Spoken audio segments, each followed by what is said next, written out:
comment les indépendants, les TPE peuvent s'adapter justement? Quels moyens ont-ils?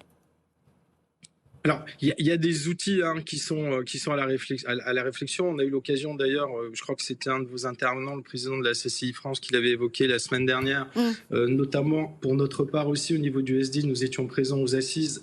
Et donc forcément, on a fait effectivement le constat qu'il était nécessaire effectivement de revoir cette notion de solde, d'essayer de les remodifier, d'essayer aussi de remodifier les pratiques de communication et de rabais avant et après, de faire en sorte parfois aussi de les adapter en fonction de la taille et de la nécessité de ces opérations de promotion en fonction des secteurs d'activité, surtout dans le cadre de la crise que nous vivons depuis maintenant 2 ans.